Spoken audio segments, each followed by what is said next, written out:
Good afternoon and welcome. My name is Gregory Dunkling, Director of the University of Vermont's Craft Beer Program. I'll serve as a moderator for today's webinar, Craft Brewing and Disruption, Pandemic Survival Strategies, as you see on the screen.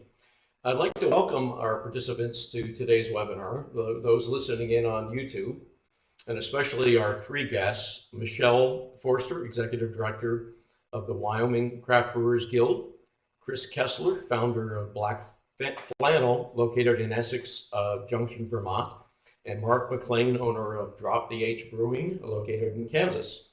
In a moment, I'll offer further details on their breweries and their work. So welcome, Michelle, Chris, and Mark. All three happen to be graduates of the Business of Craft Beer program at the University of Vermont.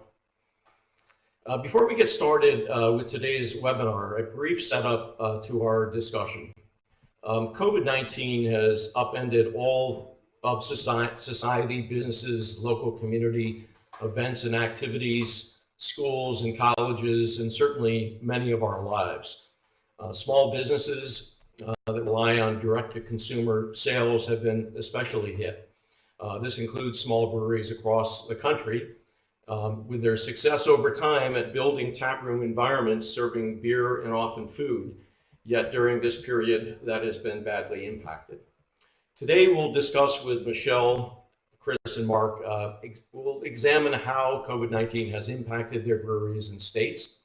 We've all seen the differences in and between states in both the number of virus cases and how governments have responded to this situation. And we are interested to see how this is all playing out in Vermont, Kansas, and Wyoming. Given that many breweries rely on taproom sales, as mentioned, to generate the bulk of their revenues, any surge in coronavirus cases in specific states may have an outsized impact on the willingness of customers to go to a taproom or even the ability to serve people at the brewery. Many small breweries have a short financial runway. We all know that. While time will certainly tell, and nobody knows how long this will continue to experience this pandemic, we can examine what we've seen thus far and certainly consider the year ahead for small breweries across America. For those joining the webinar today, I invite you to post your questions, and we'll have an opportunity to bring some of those into our conversation this afternoon. So, okay, let's get started. So Chris is founder of Black Flannel, as I mentioned, in Essex, Vermont, just located outside of Burlington, for those of you who don't know the area. This is both a brewery, a distillery, and restaurant. Black Flannel Distilling Company is the only distillery in the state of Vermont that is within the same physical footprint as the sister brewing company. So a unique situation that Chris has created here. Chris, you were about to open your brewery and distillery in May, and those plans had to be delayed. So tell us your story and how this impacted you. Sure. Thanks for the intro. So we had been planning for about 2 years the opening of the brewery. After I finished the Business of Craft Beer program, I had put together a business plan and was able to secure the funding over the course of about a year, a mix of bank funding and private equity. Overall, it was about a $3.2 million project. So that's a pretty big undertaking. In last November, we had actually started construction with the idea that would be done at the end of March, so that we would start brewing early April for an opening May 1st.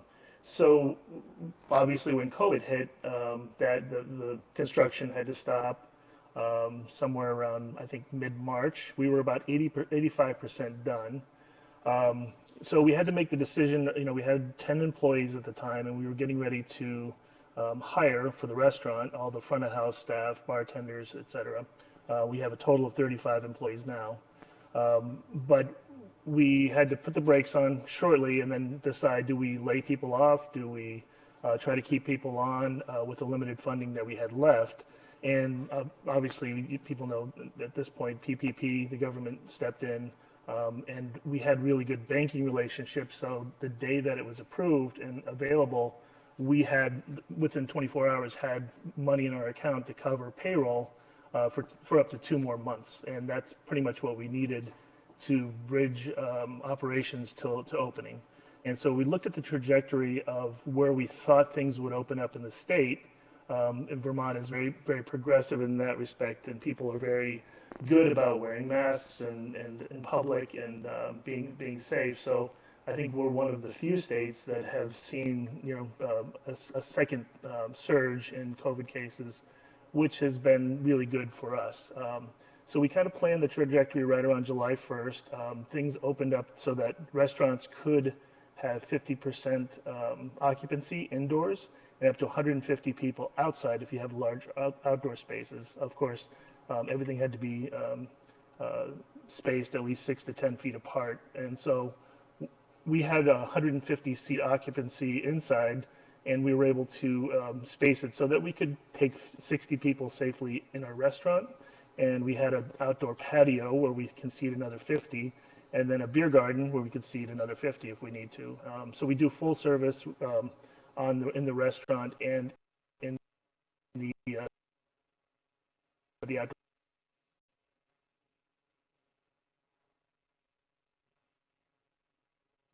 patio, as you can see on the presentation. So we were able to we had the luxury really of two additional months of planning. What does an opening in COVID look like? So we of course had to figure out all the safety that's involved. Everybody wearing masks? Are we wearing gloves?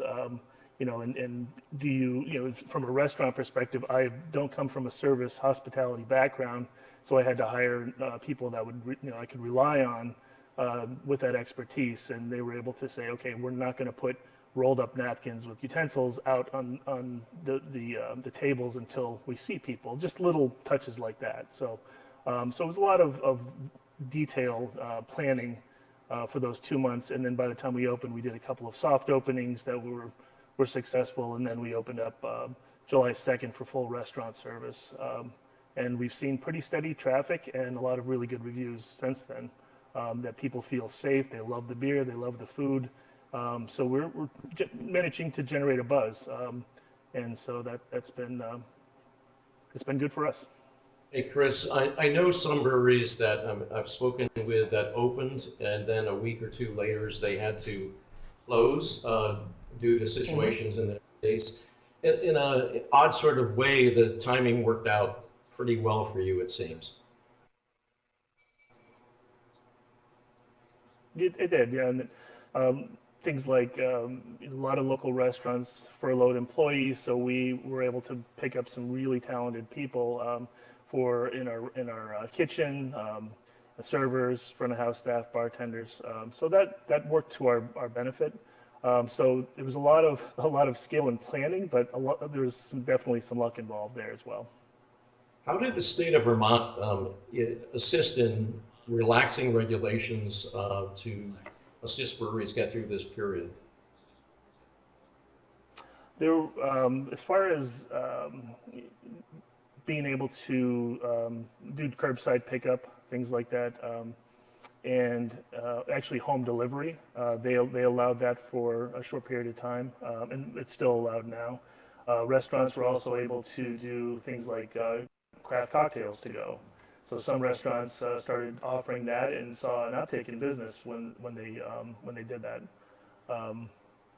And I think that's about all I can think of at the moment. I think as far as opening up for the restaurants, it was a very slow opening. They first went to 25%, then they moved to 50%, and it's been there for about 2 months now.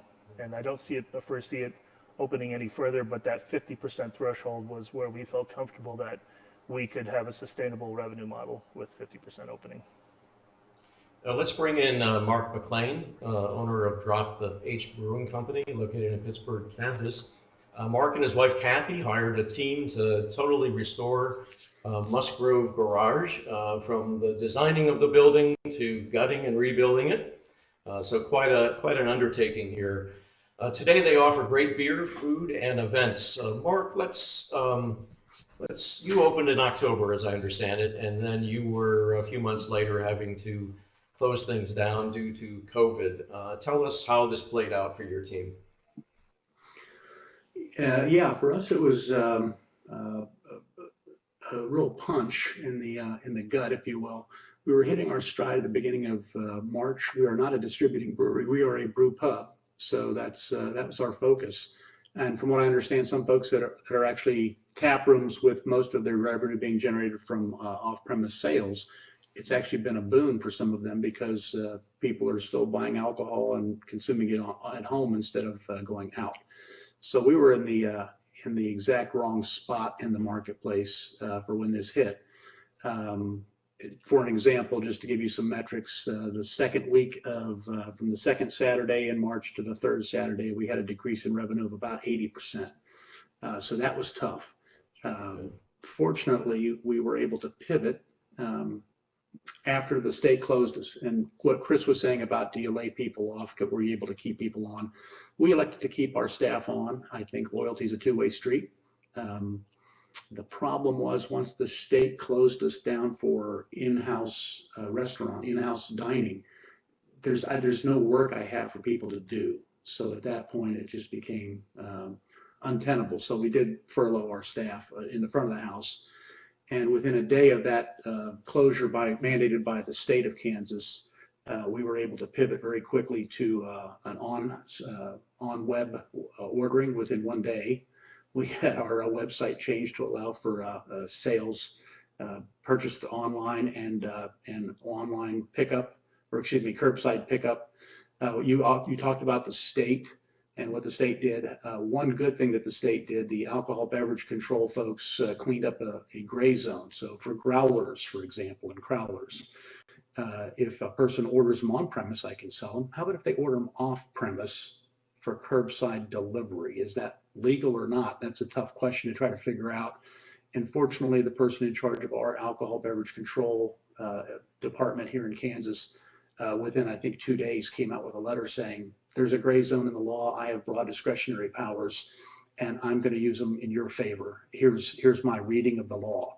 So that was very helpful, and that was encouraging. We furloughed most of our staff, sadly. We kept a very small staff on for curbside delivery of pizza, predominantly pizza and growlers. The community support was wonderful. We had some very dedicated people that wanted to keep us open. So they were regulars for online pickup. And then as soon as we were allowed to open, we opened. The revenue is starting to come back up. I think there's enough people that are confident that the precautions we have in place allow them to still be social and be safe at the same time. So that's where we're happy to see the market going right now. Did I answer that question? Yeah, that's great. It's, of course, a little bit of crystal ball gazing here, but as you look out over the remainder of the summer, which there's not much of, and as we head into the fall, which is often a very busy season for the craft beer industry, what do you tell us a little bit about your state and the cases there and how that might factor into your planning as you go forward? The state's very interesting. If you look at the statistics on the Kansas Department of Health and Education, or Environment rather, website, we have a very small number, fortunately, of COVID deaths. I think we're still under 400 in the entire state of Kansas. The oldest was 99. The youngest just reported was 18. I'm guessing there were some other comorbidities, they call them, but HIPAA laws wouldn't let that data be presented. The thing that's interesting is the average age of a COVID death in Kansas is 78. The average life expectancy in Kansas is about 78. So we have been relatively unscathed, although the reaction of our government and the population has been one where people are scared to go out, and that's the real issue. I think right now we have about a third of the population that doesn't see this as the threat that it's being made out to be. I think a third are not the early adopters, and I think you got about a third of the population that's just scared witless to go out, and that will be the long slog. I talked about the revenues coming back. I think those that are supportive of small businesses have been very wonderful at supporting us. That I'm able to maintain a balance sheet that allows us to stay in business right now, I think is a good thing. And then as people become less scared, I think that's when we'll be profitable. So I'm cautiously optimistic. And sadly, there have been one or two other businesses in our town that have failed. That is a tragedy when that happens. I'm sorry to see that. From a centric position of our own business, we want to be one of the last ones standing if that's what it comes to. So we got to stay in business. We have to survive so that later when things pick up, we can thrive. And so that's our focus right now, is survival. Thanks, Mark. Let's turn to Michelle Forster, Executive Director of the Wyoming Brewers Guild. Michelle, I noted that you have 41 breweries in your state, and I wanted to ask you about how they've fared, but before I do, like Vermont, Wyoming doesn't have many breweries, but we were way up there in terms of the per capita ranking. You folks were ranked number 5. Vermont was ranked number 1 last year. So I'm sure that's something that you talk about in your promotion of Wyoming breweries. Yes, we're very proud of that. I mean, we don't have very many people in the whole state. There's about 500,000 people in the entire state of Wyoming. We like to joke, but it's really not a joke. There are easily more cows and more antelope in Wyoming than people, definitely. but the few people that live here are pretty committed to their local breweries, and that's something we are incredibly proud of. So tell us about how it's impacted those 40 some odd breweries over the past 5 or 6 months. Yeah, I mean, I will echo a lot of what Chris and Mark have said. The breweries in Wyoming, most of them are not distributing breweries. At a time in the industry when we saw the taproom model experience its most robust growth, Wyoming was mirroring that very well. And we saw a lot of breweries come online in 2018 and 2019 that were taproom only models. Very few of them serve food, and almost none of them package their beer in cans or bottles. About 23% of breweries in Wyoming actually did package before all this happened, but of that 23%, only 4 actually have wide distribution. Everybody else, they're just putting it in bottles and selling it from their tap room, so it's hard to really even call them a packaging brewery. So the breweries in Wyoming, like many, and probably the majority of breweries in the country, suffered deeply from the loss of on-premise sales. Depending on their model, I heard numbers anywhere between 60 and 90% of loss in those 2 months that we were shut down. And we, in Wyoming, you know, we were shut down. We never had a stay-at-home order, so our restrictions were a little less robust than our neighbors in Colorado, and even in Montana, we had less restrictions than they did. But we still were shut down on premise. We were allowed to do to-go sales and curbside, and eventually certain municipalities were allowed to do home delivery. That was something the Guild worked on, and individual breweries had to work on in their individual municipalities. That did help a lot of people. The issue with delivery in a place like Wyoming, there's never a lot of people in your town. There's a pretty limited number of people you can drive to and deliver beer, so the cost doesn't really balance out for you. It doesn't end up being a really big piece of the pie. When you're missing on-premise sales and all you've got are to go in a town of 500 people, things get really bad really fast. So we've seen, thankfully, we have not seen any breweries close their doors yet permanently, but there are a number of breweries who are considering it, and as we move further through what would normally be a very productive tourist season for the state, that is not quite as productive as it normally would be, and we start to see breweries have a 12-month loss of revenue, a consistent year-over-year loss every month, I suspect we will see a few breweries have to make that difficult decision probably in the first or second quarter of next year. So at the moment, they have been, like everybody, really inspiring. I've been privileged to watch brewery owners and brewers and taproom managers and bartenders make difficult decisions and be innovative and collaborative with their community members and their peers. They've been really innovative about how to keep revenue flowing and, to Mark's point, how to keep as many people employed as possible for as long as they could.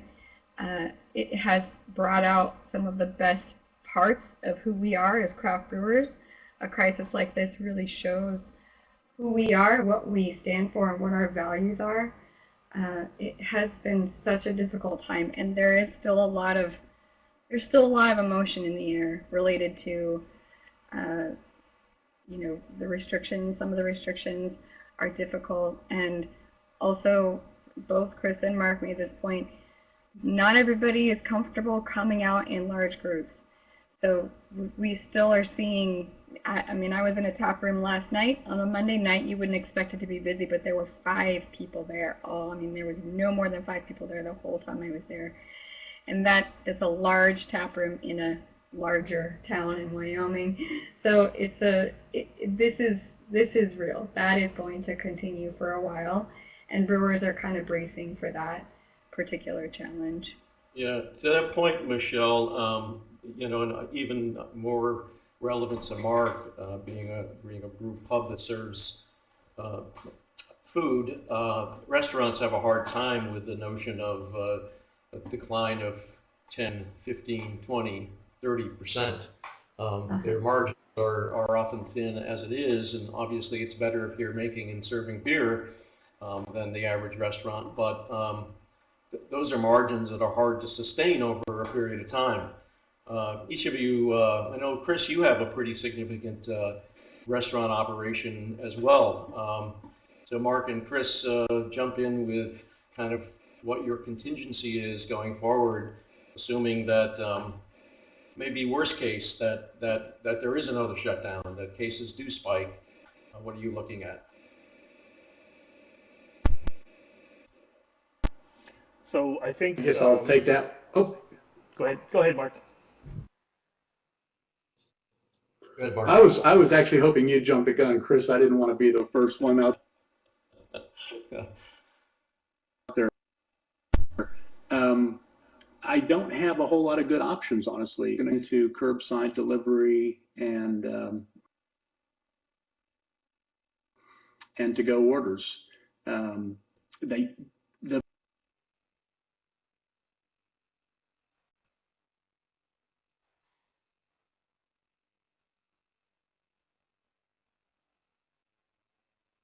have a little pause there in Mark's. Chris, why don't you jump in, and we'll come back to Mark. Sure. As far as contingencies, that's a good question. Well, there was somebody posed a question in the chat area. What are the plans to pivot once the weather changes? We actually had already planned an event space as part of the brewery, so the same amount of seating that we have outdoors is available to us indoors. So for rain, for example, when a storm rolls in, and we've had a lot of them this summer, we can take anybody that we have out on the patio and bring them into our event. We call it a barrel room. We actually do barrel-aged imperial stouts and sours and whatnot in that room. We're focusing a lot on craft beer education. Oops, there we go. Oh, I think he disappeared. Anyway, so with the craft beer education, we're planning events for the general public, for our employees, to learn more. 4 of us are certified cicerones, so we can do a lot with events, whether or not we're serving food or beer in the restaurant. So people who are coming out for those types of activities, I think we'll continue. I'm hearing an echo. Sorry. We'll continue to come out for those types of events, and then if we, in the worst case scenario, have a shutdown, a total shutdown where they won't allow anybody in restaurants or breweries or taprooms, then I think we're going to be in a situation where we'll probably have to lay a percentage of our staff off. And we do have a business line of credit, so we'd have to sort of gauge where we think, again, where the trajectory is going to go with COVID. If it spikes again in Vermont and we think it's going to be a 1 to 2 month delay, we'd probably be okay. If it's going to be a 6 to 8 month delay without opening, that's going to pose a big problem, I think. We do have some safety net, but there's not a ton of runway because as a startup, we blew a lot of our, of revenue, and so we go to the banks and say what kind of, in fact, with the first round, they were able to, give us a break on our loans and say we'll do interest-only payments. We'd probably go to them and say, can we defer the interest-only payments in total, and then we go to our, we don't own the building, so we pay rent. The landlord, who's also a small owner in the brewery, probably would be pretty good about deferring rent. So there are some moves that we would try to make to elongate the runway. But if it's a long closure, then yeah, I think everybody's going to see problems. I wanted to note that the question that Daniel posed, I'll come to you in a second, Mark. The question that Daniel posed is just north of Boston, which is where I have been spending most of my time and actually am moving to. But right now I'm sitting in Louisiana, and as I drove south, I noted the number of outdoor seating arrangements and how that may vary. Obviously, outdoor temperature plays a big role. And the greater Boston area, a lot of streets have been converted, and there's outdoor seating, and there are cement barricades. If you go to the north end of Boston, which is where the Italian area is, it's pretty much all outdoor seating now. But obviously, when you're head south and it's 90 degrees or 100 degrees outdoors, that's not an ideal situation. It may play to their benefit in the fall when Chris is packing up and moving indoors because of frigid November temperature, and perhaps in southern states they'll be able to continue. But let's go back to Mark. We lost you there for a minute, but jump in with your kind of looking to the future under darker scenarios. Yeah, it was it's very appropriate that I should have a glitch as we were talking about what happens if we have a glitch in the future with our business models. On the good side, as I got back in to the program here, I got to listen to Chris's discussion, and it's going to mirror exactly what I was about to say. Can we survive another shutdown if it were to occur? Yes. Does it jeopardize our ability to continue operations long term? Yes.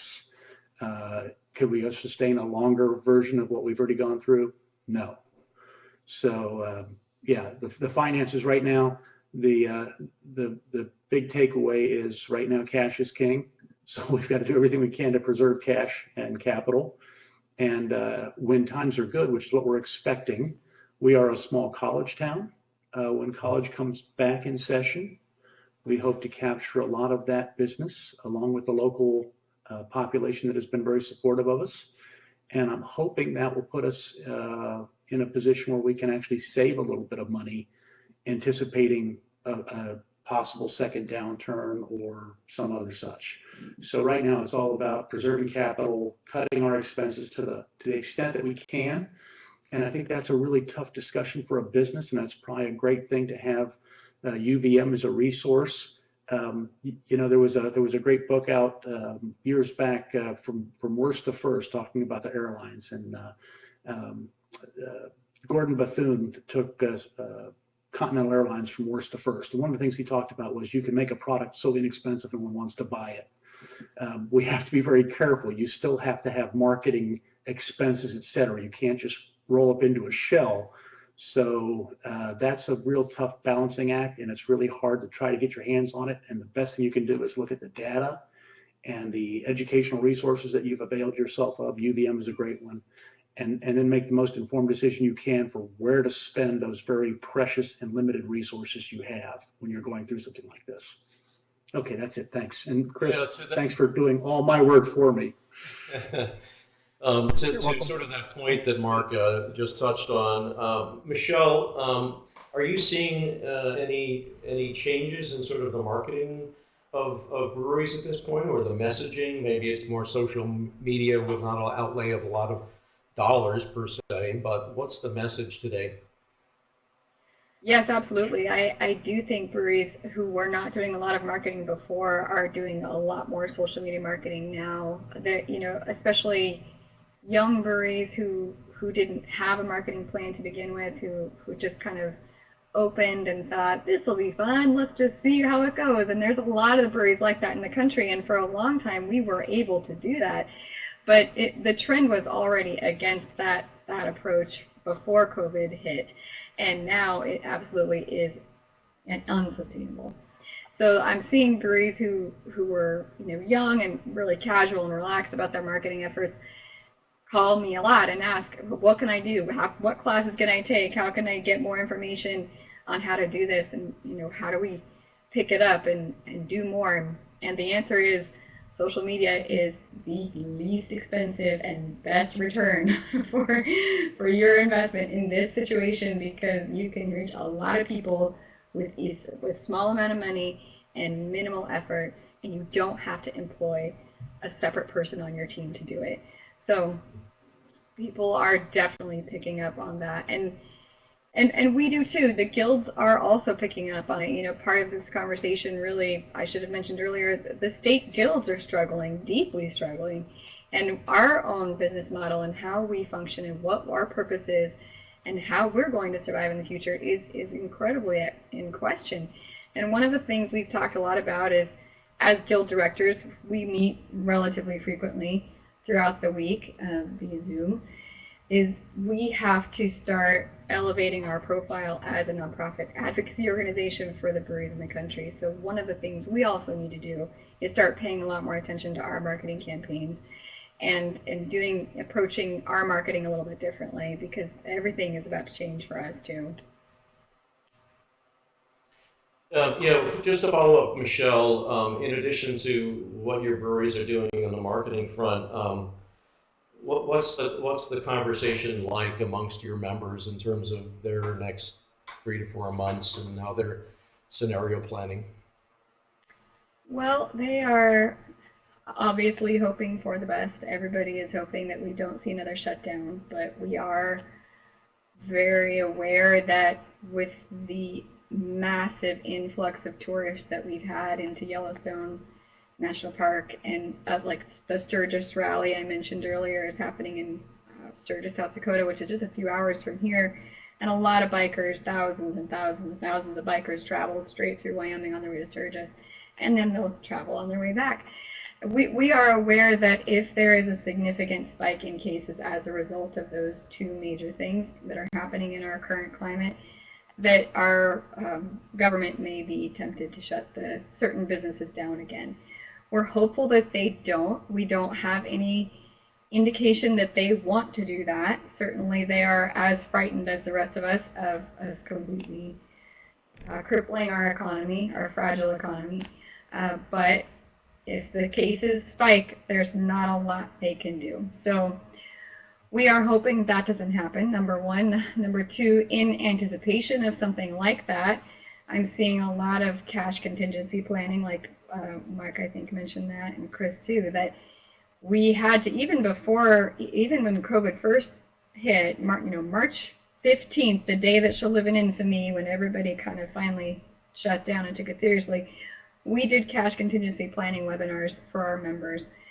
This is going to get bad. It's not going to get better for a long time, and everybody needs to have a plan in place, no matter how painful it is. And you need to ask the tough questions, get curious about the answers, and put a little investment into what are you going to do if it gets worse. So I'm seeing that in most cases. I'm also seeing some denial as well, which is understandable. The really small breweries who were already a little bit fragile financially are struggling to pull that together and become motivated to ask the tough questions and look at what are you going to do? Who are you going to ask for help? What is the point at which you will have to say, I can no longer do this, I have to close my doors? And that is a very painful thing to do. So we're also positioning ourselves for, as a guild, as a support organization, to provide information and connection and resources to our members to do that, to get that done. And also to help them be realistic about what's possible here. It is possible that Sturgis and Yellowstone traffic is going to cause some health concerns in our state, and we need to be careful, extremely careful. Not only that, but if you continue to follow the state health guidelines and you show that you are making a reasonable effort to follow these guidelines, there is less of a chance they will shut us down again. We understand it's a pain, but it keeps us open for now. And as long as we can stay open, that's what we need to survive. Mark mentioned this earlier, anticipating college students returning. I know, Chris, you're in an area with many colleges and lots of students. Like Wyoming, Vermont is a huge tourist destination. Used to be for maple and leaves and skiing, but now it's also for beer. And some would argue beer is on the top of that list. Chris, I know in our conversation earlier the other day, you mentioned that you had a lot of local community support, and Vermont right now has been, impacted like everyone in terms of tourism. That community support right now is helping you launch pretty successfully. What do you hear and anticipate in terms of tourism as we look to the fall? Well, I think that does pose a cause for concern. Some of the colleges are opening back up cautiously. The grade schools and high schools are talking about a model where they go back to school 2 days a week and stay home, work from home 3 days a week. And of course, leaf peepers coming in for fall foliage in Vermont is a really big thing. And so I think the state is doing what they can to try to keep that at bay as much as possible. At least for this fall, they've discouraged any festivals. The Vermont Brewers Festival that normally happens in July was postponed till around Labor Day, and then the state mandated no festivals. They're trying to discourage the out-of-state tourism for now, even though it impacts the state economy. But they're trying to keep it safe for the local economy to still thrive at some level. And so if it continues in that direction, then that's good for us. And the majority of people, back to the point about marketing that you just made, I think for any brewery, it's really important to start your social media marketing and your website and get the word out at least 6 months in advance, if not a year, of opening. And we did that. We started early on to try to introduce people, sort of let them behind the curtain, see what we were about. And then as we got headed toward July, we had a lot of pre-buzz going. So a lot of people were excited about it, and sort of at the same time that there was a lot of pent-up energy and demand to just get out. So the majority of people that I've talked to are telling me this is the first time that I've felt safe coming out since March. It's the first restaurant or brewery visit that I've made. So that's great. That's good for us, and I think it's good for other restaurants locally. It gets people sort of back into a comfort zone where, okay, the restaurants and breweries are taking this seriously on the safety front, and then they start to go to more places. So, but the marketing and the sort of that build up and the continued outreach to people to show, hey, there's people here. We're taking pictures of people dining, and you can see that they're 10 feet apart. All the servers have masks on. All the bartenders have masks. They're wearing gloves, things like that. So just make sure that people are aware that you're doing the right things. Hey, Mark, our program, the Business of Craft Beer program, puts a lot of emphasis on business planning for brewery startups. None of us anticipated including pandemic planning in that mix. But here we are. As you look out, I don't know how many employees you have, but what do you have in place if somebody on your staff tests positive, or what kind of symptoms do you check for, or have them check for before coming to work every day? 26 employees on staff. Their schedules do not allow us. We looked at having teams so that if one person tested positive, that team could be quarantined and we could continue operations.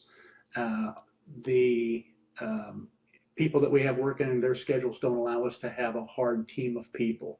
So what we've done is we've ordered a temperature taker. So when an employee comes to work, we can pop their temperature. That seems to be the most indicative symptom that you can rely on. So if they're over, I think, 100.8 degrees, sorry, you got to go home and go get tested on the way home, so we know. So that's really the issue on that. The federal CDC guidelines talk about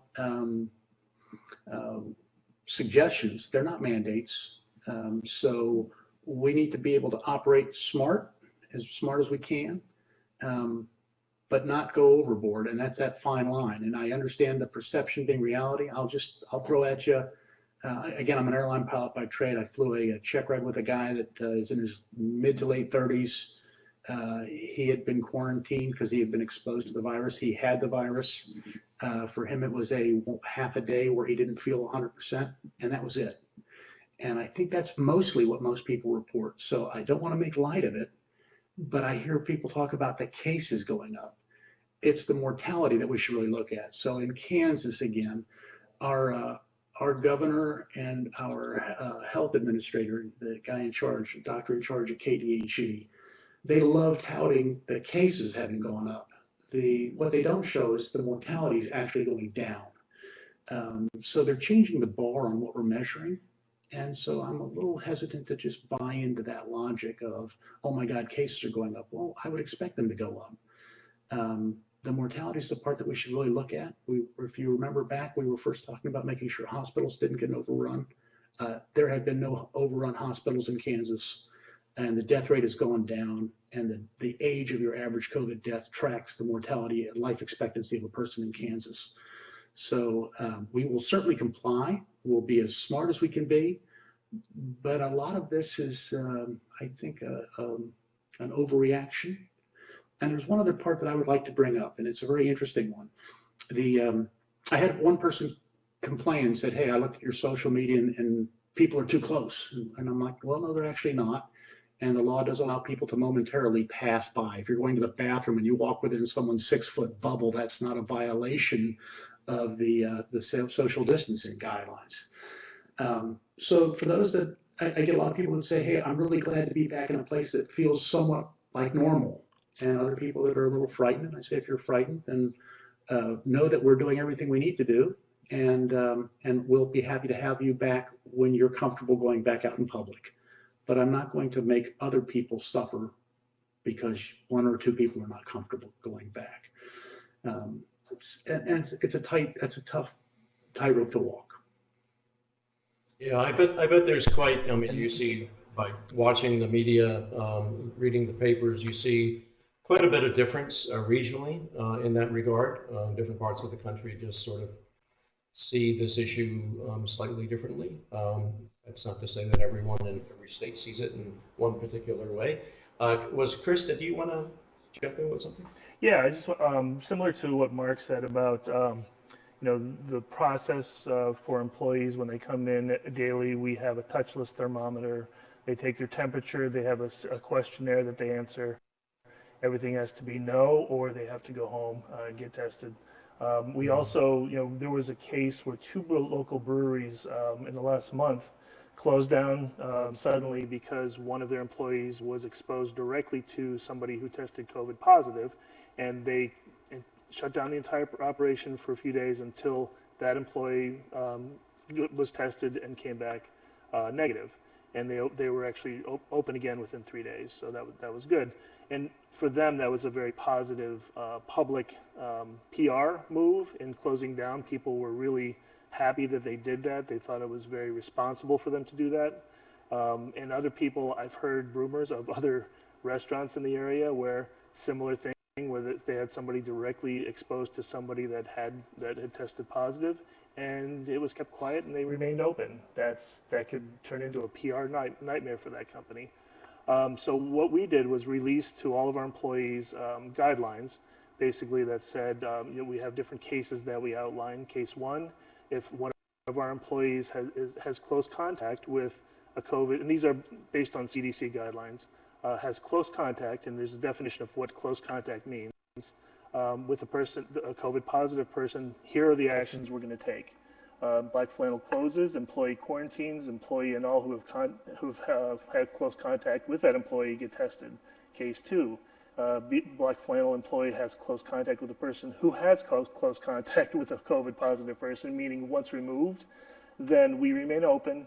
Employee once removed quarantines until person, blah, blah, blah. So, we have this whole decision tree that we go through, and we publish that to our employees. So, because the day that those other breweries announced that they were closing, our employees just started to freak out. So we quickly said, okay, here's what we're doing, here's our decision matrix, and immediately everybody was calm. Oh, okay, you're on top of it.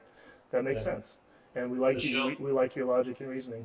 So. Yeah, Michelle, you hear that from other executive directors in your conversations, sort of people talking about contingency planning like that?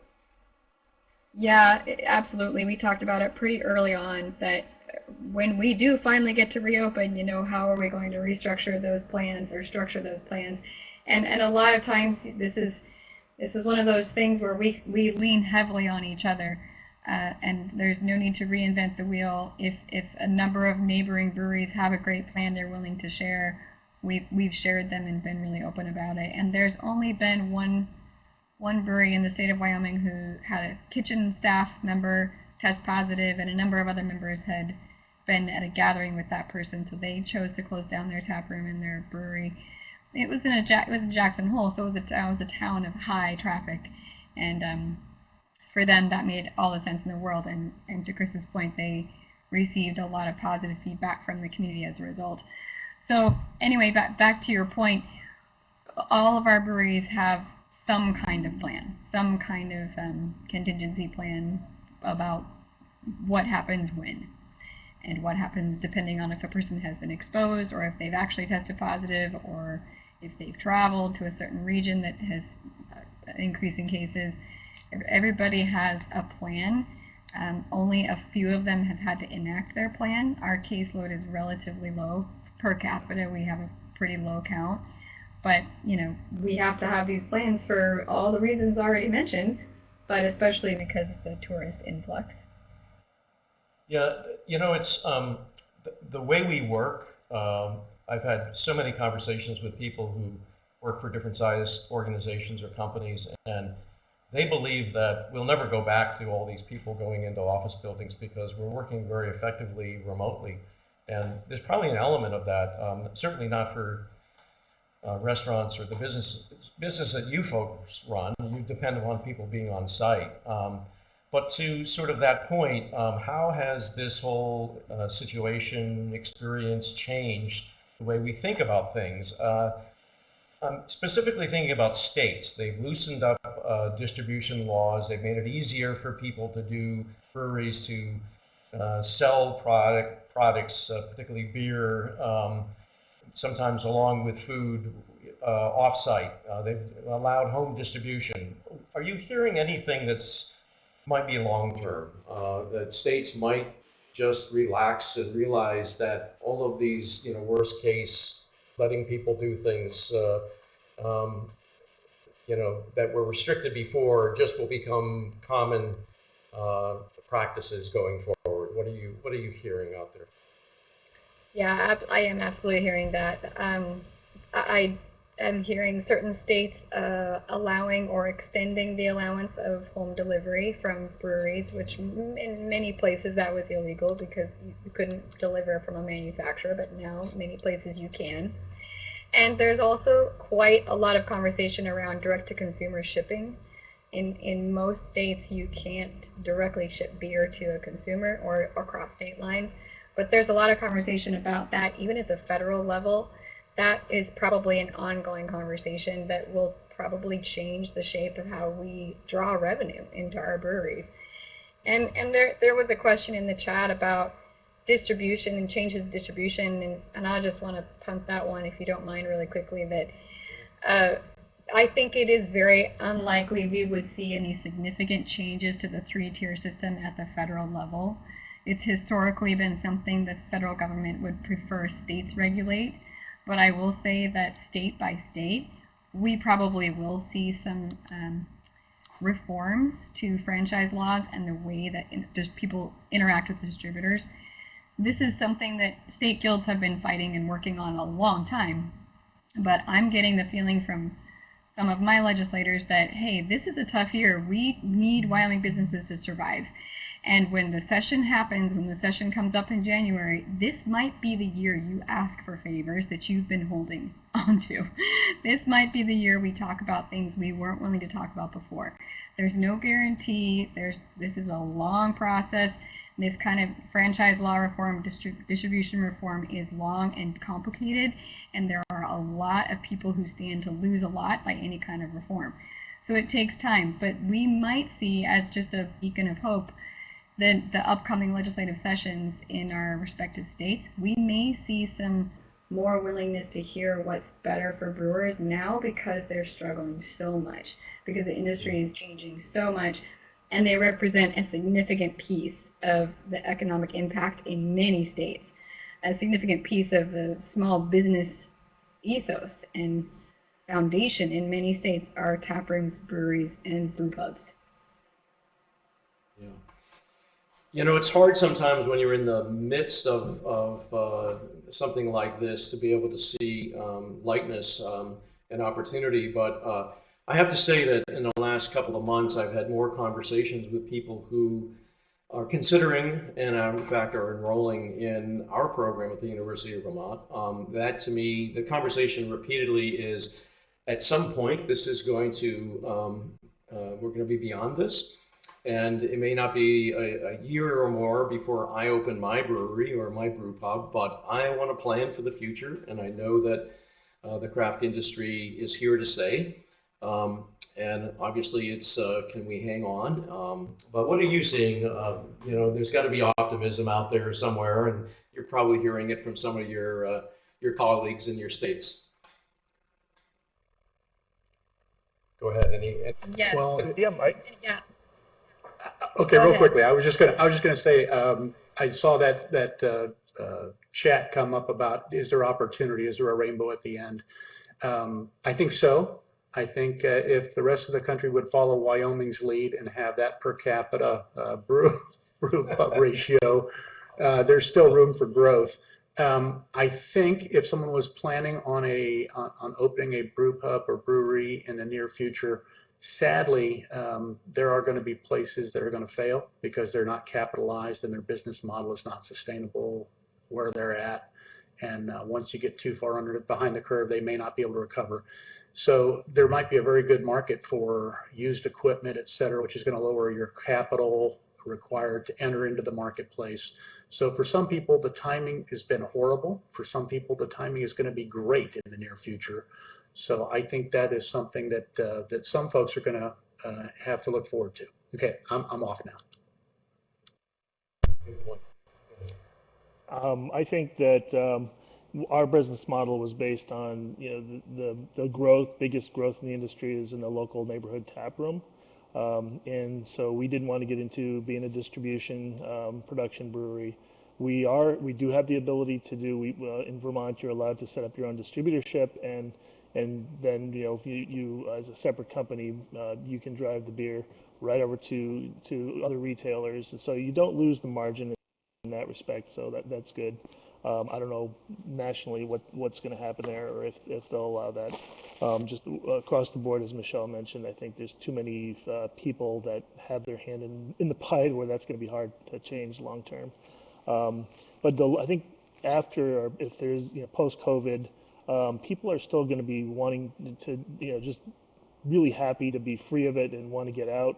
And I think the local neighborhood tap room or restaurant model is probably where the biggest growth is going to be continuing. And really for us, and a lot of people have started in Vermont who didn't have a food offering, the breweries are trying to rethink their model and say, okay, a couple of them that I know of just set up a kitchen and have outdoor seating so they can try to draw traffic in and sell more. And fortunately, we had, right from the start, planned on a very significant food offering. And being Cicerones, we were really interested in food and beer pairing, so that was part of our experience. And I think from what I'm seeing, we're open 5 days a week right now. The 2 days we're not open, we were remaining open for can sales. We saw minimal traffic. We saw some. We had a new can release a couple weeks ago of a style people really wanted, so we had a big uptick that day, but other days pretty low. But it's the days that we're open for full service food, lunch and dinner, that we're seeing significant traffic and a lot of to-go beer sales. So having a combination of a good food offering with the beer, I think makes a lot of sense for most, if anybody's planning that. Now, you may not be, it's running two businesses. You're running a brewery, you're running a restaurant. Do you want to get into running a restaurant? Maybe you partner with another restaurant to come into the same space. And then so you're basically, you focus on the beer, they focus on the food. So yeah, I think that you want to have something more than just the beer to draw people in long term.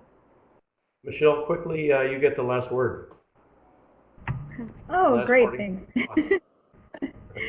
Well, I want to say something about the silver lining piece of this, because I think this is really significant, and it's kind of a broad picture. But one of the best silver linings, I think, to come out of this crisis is thoughtfulness, is that breweries are being more thoughtful about their business model, about how they hire and retain staff, about their core processes, and there's a much deeper interest in education than what we were seeing before as well. So programs like the University of Vermont and other programs around the country are seeing not a decrease, but actually an increase in enrollment. Some folks are furloughed and they need something more to do, but in many cases, it's because they're motivated to do it right the first time, having seen how terrifying it is to just fly by the seat of your pants and hope how it goes, and how much you can lose if you don't plan. I'm seeing that, and it makes me very encouraged, and also I am seeing a much deeper attachment to the idea of stability, which I think this industry also desperately needs. That we've been kind of growing in pieces and explosions for a number of years, and even though we were trending towards a slowdown in that area, there was still kind of this relaxation about it. It'll be fine. It'll be fine. We'll just see what happens.